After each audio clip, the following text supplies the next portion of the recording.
Alright, today we're having a look at Wind Up Isometric Action by Fireburn02. Alright, so here we are, we're in the midst of Wind Up. We did play through some of this on the stream last night, and I was so taken with the look of it that I really wanted to share it as FeverdreamS, in a FeverdreamS episode. So this is kind of the second section of Wind Up. We've gone through the tutorial mode.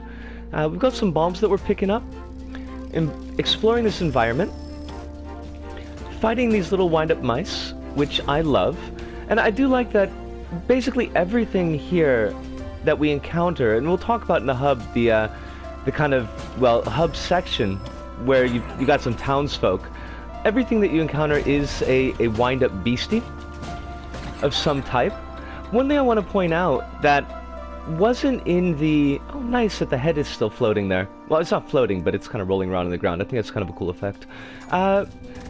In the first area that we played, there really wasn't a lot of music. There wasn't a lot of ambient noise, and I felt like that detracted a fair amount. We've got this nice soundtrack going on in the background now, and I appreciate that. Now, we do have bombs, and I should be using them because we are picking them up.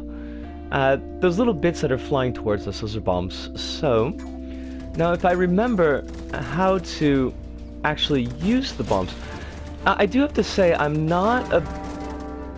Darn! I mean, that was... Okay, like, we got killed. That's a big setback. Like, that's a really big setback. Wow! I do want to kind of say I don't like those enemies that we just fought because they don't really feel like they fit the aesthetic that we're seeing so far. Where they're clearly a toy aesthetic. Oh my... That is brutal? There's another port that... There's another direction that we can go. We're gonna try doing that. Because now we don't have any bombs either. Wow, that's like a real jump in difficulty as far as presentation of enemies. So... Huh... I wasn't expecting that, I do have to say. Alright, let's, we're gonna try to sneak this one. Wait, we got, oh my god, it's my body! Why is my body on the ground? Can I... Oh, there was a little X prompt. We're gonna talk about those X prompts, by the way. Snakes! I wonder if it's like a... I wonder if it's like a Dark Souls type of thing where we can actually pick up our corpse and get whatever items that we had. But that's like... Those enemies are... Okay, first off, as I said, I don't really think they fit the aesthetic of the world that we are dealing with here. Where the world looks like kind of a clockwork adventure and not specifically like a toy type of thing. And these are, like, clearly little army buddies. Darn. Alright. It's you. It is me. Okay. Like, that's that, I guess. Alright. That kind of pulls it down a little bit for me.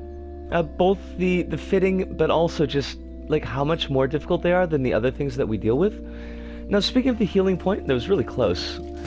We have normal bombs. There are elements, I think, that are not, like, really made well obvious to the player. The healing point, for example, doesn't really stand out that much before it's triggered. Once it's triggered, it's pretty obvious, but before then... Also, it's not really a healing point, it's more of a checkpoint. Before then, it is kind of easy to bypass and to miss. The marking of your health, I think, as well, could be a little bit better done. That the 6 bars on the right side of the screen, or the left side of the screen, excuse me, when I first saw them, that I thought that they were going to be inventory spaces. They don't really stand out in a way that says health to me.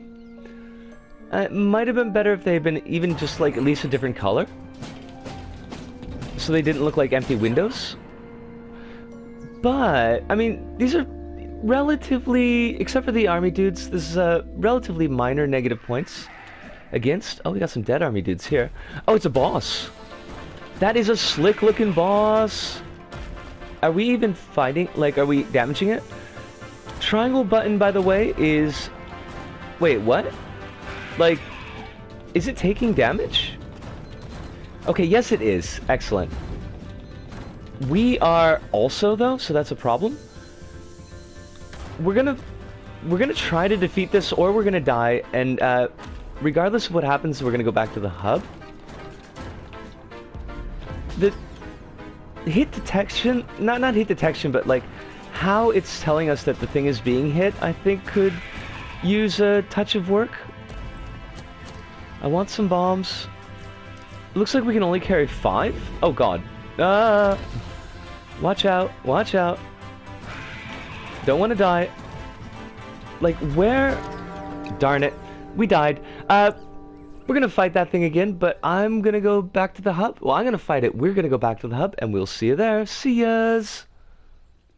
And we're back. And wind up. Isometric action by Fireburn02, or possibly Figburn. I'm not sure what name the creator wants us to go by, but I would say it's a really solid yellow square, but there are some issues and elements in it that drag it down a little bit from what I experienced last night when I played it on stream, and I think that may need to be addressed to really raise it up. But I was very, very taken with this level. I think it's a really, really good creation. It needs some buffing and it needs some polishing. But to start on the positive sides, and I loved the look of this level. I love the environment of the level, and there's kind of 3 main environment areas. You've got this dungeoning type section, you've got the castle-bound village, which seems like it's going to play a bit of a hub role, and then you've got this, I want to say like a gardens or a valley type of section that you're in, and those areas all look pretty distinct. They all look really cohesive. There's something interesting that Figburn does with the cameras. There's some depth of field effects going on where certain things are blurred out, and I think it's got a really, really nice look to it. And some of the individual elements as well in there, just kind of small things, but for example, the fountain that we see in the castle-bound village is just a beautiful sculpt. It looks really, really cool. It almost looks, it's not out of place for the creation, but it almost looks out of place for Dreams because it is just so nice and is so well done. So very big thumbs up there. When the music is playing, it's really, really cool. It's just a little bit weird. In the first section, the kind of dungeoning section, and it seems like the music only comes on when you're actually fighting enemies, but otherwise it'll kind of fade out and then it'll pop back in when you're fighting enemies again. Now in the kind of valley garden type section, the music is present throughout, except when I got killed by that bird at the end of the video and it bopped me back, the music cut out until I reached the bird again. So there seems to be something a little bit weird or a little bit glitchy, maybe, with how the music is being implemented in the level. I can't say for certain. I haven't spoken directly with Figburn about this, but yeah, it's a little bit odd. It's a little bit unusual. Now, about the enemies, since we mentioned the bird, and generally speaking, I like the enemies an awful lot. Now, you've got a couple of types there that work really well. You've got the little, I thought they were wind-up tailless mice, but it turns out later that we found out in the village that they're actually blobs, but they were really neat looking. They're really cool looking. I loved the Jack-in-the-Box enemies. I thought those were really, really cool and a little bit tricky for when you first encounter them, because they've got those kind of homing fire shots on them, but they're awesome enemies. The bird boss was really cool, although there are some issues with the boss that we're going to kind of talk about in a separate section. But then we've got the army mans, and I really, really don't like the army mans, and there's 2 main reasons. One of which, and it may seem a bit of sour grapes, but I do think that the attack that they're doing, the way that's set up, especially in the section where you've got the two of them together and there's a crossfire between them, it's a really quick attack. It's really hard to kind of kite that attack into one area and then run around it when you've got another one that's shooting at you at the same time. I feel like the difficulty level is higher than it should be, considering what we've dealt with up to that point.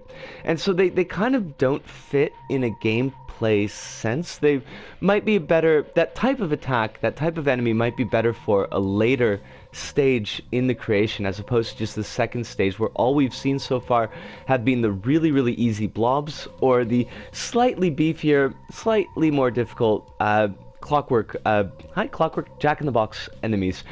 So that was one issue. But the other issue I found that really kind of bothered me about those army mans is that they just don't seem to fit with the world that we're encountering so far.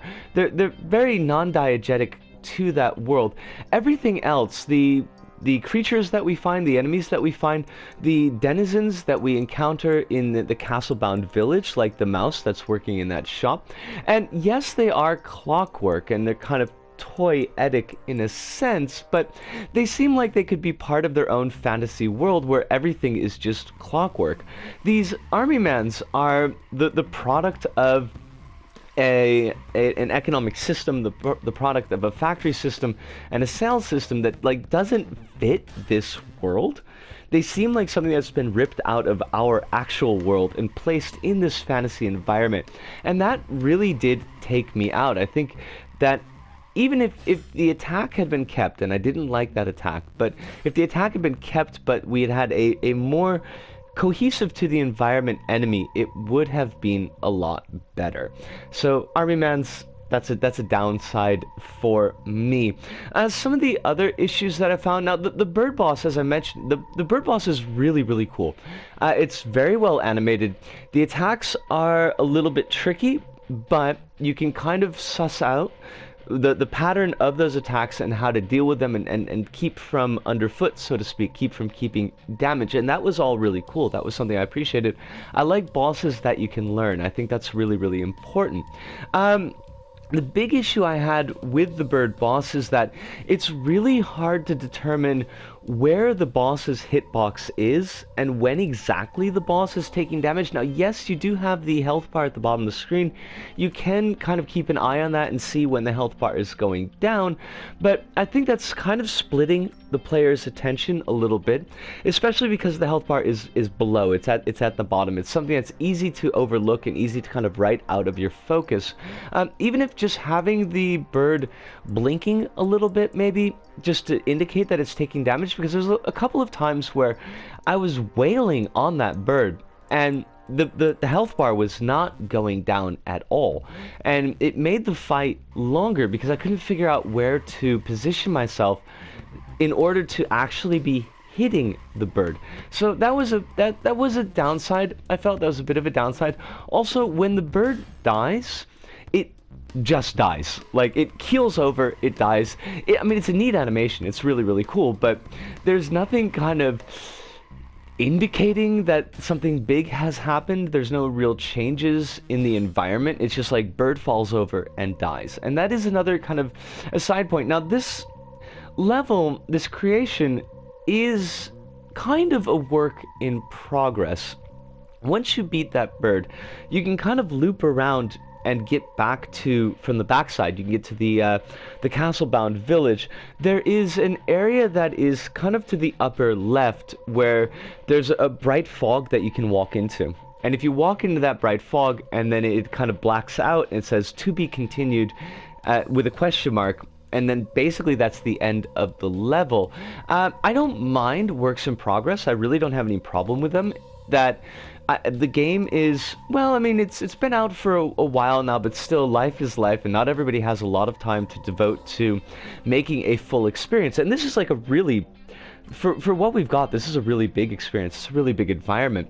But to indicate, I think, to players that this is not quite done yet. There may be more in the future. There may not be, but just to let them know, because once I beat that bird boss and I felt really lost, like, where do I go from here? What am I supposed to do? There's no cues in the environment that are giving me a direction. So I just kind of like, I wandered around until I found that, quote unquote exit, and then it was over. And I was like, okay, that's one way to handle it. So I mean, I think that could have been a little bit better done, or at least, as I said, like on the title page, just to indicate to players that it is kind of unfinished. It's an unfinished product. It's not a product, an unfinished work.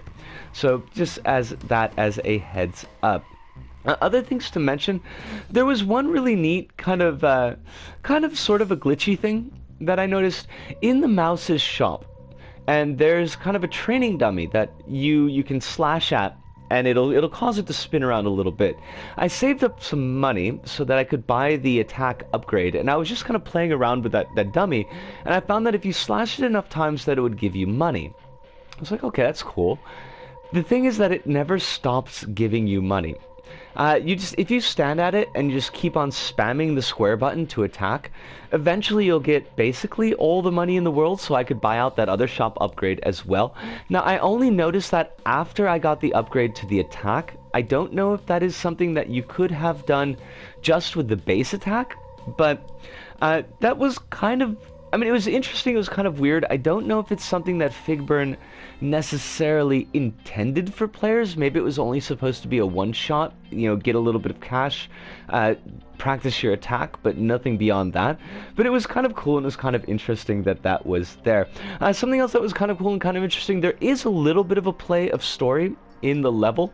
After the dungeon section, before you actually enter into the Castlebound Village section, and you'll run into like a Reaper type character. It's got a die for a face, it's got a scythe that it's carrying on its back, and it tells you that the creatures in this world want something that we have and that we should be careful. So there's the hint that there is actually going to be a story here. It's not just exploring and breaking things up, but that we're going to find out maybe more of our backstory as kind of a toy soldier. What we are is actually kind of question. I'm in question about what we are, because you can find your dead body on the ground. I did that in the video that we noticed, and I did, I noticed that this time around as well. Oh, and one last thing that I wanted to mention, because I do think that this is a little bit of an issue. The interaction prompt is really, really tiny, and it's really, really easy to miss. It's just like a little bitty X that pops up over your head. I think that prompt could be made a little bit more obvious so that players will know that there's something going on here, that there's something that we can interact with, that it's not just a decorative bit, so to speak. But that's a minor point. I do think, generally speaking, that the points against the level are minor points. I think the level is, the creation is actually a lot of fun, and I think that Figburn did a great job here. But like I said, a little bit of polish, a little bit of better communication with the player, and it would go a very, very long way. Figburn, I'm so happy that you made this creation. I'm so happy that I stumbled across it in the stream last night, and that we could take a longer look at it in the episode today. And I look forward to what else you bring to us. But I do think that pretty much does it for us this go about. And this is the last episode of Fever Dreams for 2019. We are moving into 2020.